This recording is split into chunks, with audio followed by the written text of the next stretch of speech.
Гагарская средняя школа номер 4 имени Гагарина состоит из двух корпусов, которые были построены в 60-х и 80-х годах прошлого столетия. Школа на протяжении многих лет нуждалась в ремонте. Внутри здания администрация школы и родители учеников своими силами ежегодно делают ремонт. Но вот фасад здания сильно обветшал. В этом году силами администрации района и меценатов выпускников школы начались ремонтно-восстановительные работы. Данная школа, Гагарская средняя школа номер 4 имени Гагарина, она расположена непосредственно рядом с парком Славы. И, безусловно, и общественность, родителей, нас, сотрудников отдела образования, очень волновал вопрос внешнего вида школы, который долгое время требовал, конечно, капитального ремонта. И в содействии и спонсоров, и главы администрации на общие средства. И на данном этапе идет реконструкция фасада здания. Осталось совсем немного. Мы думаем, что к 6 октября, к дню освобождения Гагарского района, все работы по реконструкции внешних стен будут завершены. По словам директора школы, ремонтно-восстановительные работы – долгожданное событие. Ранее здесь была заменена и кровля, которая была в удручающем состоянии. Были очень большие проблемы у нас с кровлей. Кровля была в ужасном состоянии, протекала. В верхних этажах практически невозможно было вести уже занятия и учебный процесс. Верхние этажи у нас были в аварийном состоянии. И вот ситуация изменилась в прошлом году. У нас была проведена большая работа по замене кровли в обоих корпусах. Огромная радость для нашей школы. В связи с этим вся родительская общественность, педколлектив выражают огромную благодарность администрации школы за такую поддержку, нашему бывшему выпускнику, который является постоянным нашим меценатом и опекает нашу школу. Огромная благодарность. В Пицунской средней школе номер 1 имени Василия Лакоба 34 года.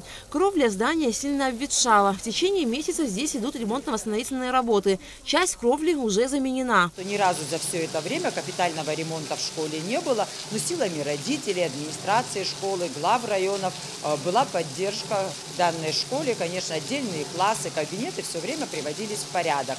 Но на данном этапе крыша уже достаточно прохудилась и требовала капитальной замены и ремонта, потому что в связи с ее состоянием классы тоже начали приходить в негодность. Глава администрации принял решение, что первоочередной задачей стоит заменить крышу в данной школе, а все необходимое в дальнейшем, актовый зал, спортзал, все будет проходить уже постепенно в течение нескольких лет.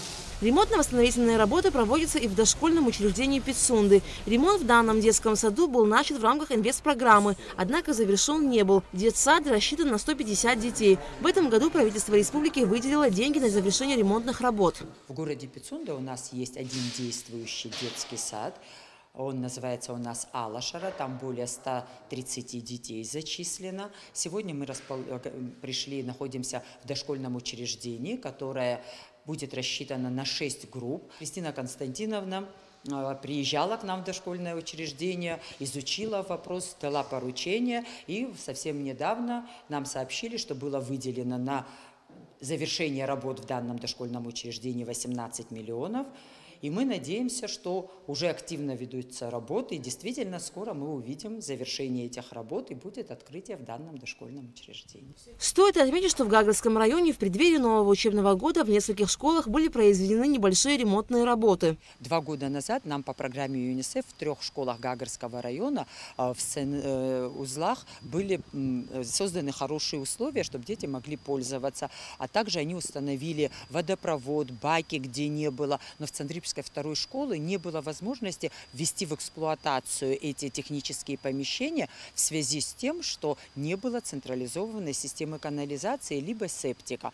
Глава администрации изучил данный вопрос, дал поручение, и у нас был установлен в Цандрипской школе септик. Работы обошлись порядка 1 миллиона рублей. Что касается Бзыбской 1 школы, у нас количество учащихся, которые подали заявление в 1 класс, в разы увеличилось. У нас 3 финкласса класса в Абхазской Бзыбской школе. Помещений было недостаточно, поэтому администрации района было выделено более 200 тысяч рублей, которые были направлены на косметический ремонт одного класса и также сантехнических помещений, которые необходимо было для введения этого класса ввести в эксплуатацию. По словам Мадины Аджиба, в 2023 году в бюджет района включен ремонт кровли здания в Бзыбской средней школе номер 2 и ремонт классных помещений в Махадырской средней школе. Алька Трапшура, Мукамки, Абхазское телевидение.